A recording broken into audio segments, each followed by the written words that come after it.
Welcome. ఇది ఏంటని చూస్తున్నారా? ఏం చెట్టు ఎంతమందికి తెలుసో నాకు కామెంట్ సెక్షన్లో కామెంట్ చేసి చెప్పండి. అయితే ఈ చెట్టు దీన్ని పీకేదానికి నీళ్లు పోసాను. ఇంటి దగ్గర ఇట్లా ఓపెన్ ప్లేస్ ఉంటుంది, గడ్డి ఇదంతా పొలాలన్నమాట, ఇట్లా ఉంటుంది. అందుకని ఇది మేకు దీంతో నీళ్ళు పోసి లోడుతుండా.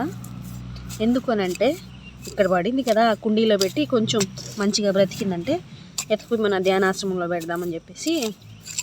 అంటే మనమై నాటితే ఏవి మూలవండి, మనం నాటిన వాటికి ఎంతో కేర్ తీసుకోవాలి. దీన్ని బట్టి ఇది కూడా ఒక మెసేజ్ మనకు. మనం నాటామనుకోండి, దానికి ఎంతో కేర్ తీసుకుంటే కానీ మొక్క అవ్వదు. ఇప్పుడు దాని ఇష్టంగా అది పడింది, మనం ఏం నాటిందిలే, ప్రకృతికి వదిలేసాం. ఇప్పుడు ఇలాగా దీన్ని మంచిగా లోడ్ వేసి కింద ఏర్లతో పాటు లోడదామని నీళ్లు పోసినాను. దీంతో లోడుతున్నాను. లోడ్ వేసి దీన్ని బాగా కుండీలో పెడతాను.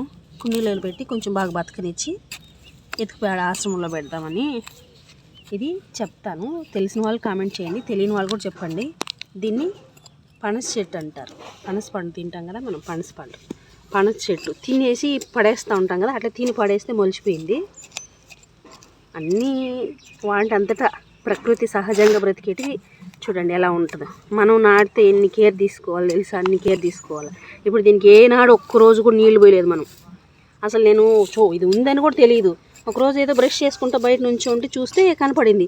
అరే ఇంత బాగా ఉంది అని చెప్పి చూసి గమనించాను. అందుకని దీన్ని నాటుదామని తీస్తున్నాను.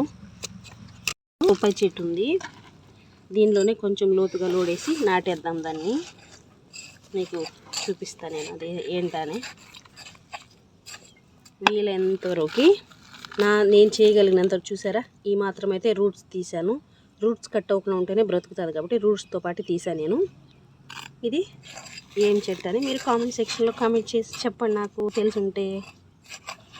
అలాగే దాని అంతటి మొలిసింది కదా, బాగుండింది, చాలా బాగుండింది. చూద్దాం ఏ మాత్రం వస్తుందో, ఎలా ఉంటుంది అనే విషయాన్ని చూద్దాం. మనం దీనిలో నాటేద్దాం, నాటేసి ఎత్తి మన ఆశ్రమంలో పెట్టేద్దామని. అందుకని ఈ ప్లాన్ అయితే చేస్తున్నా నేను.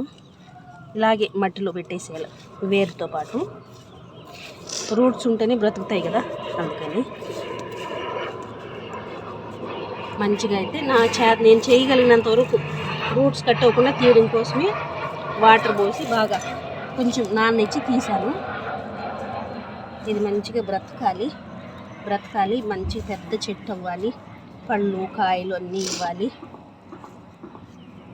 అందరూ తినాలి, మన ఆశ్రమంకి వచ్చిన వాళ్ళందరూ అని కోరుకుంటూ ఈ మొక్క నాటుతున్నాము.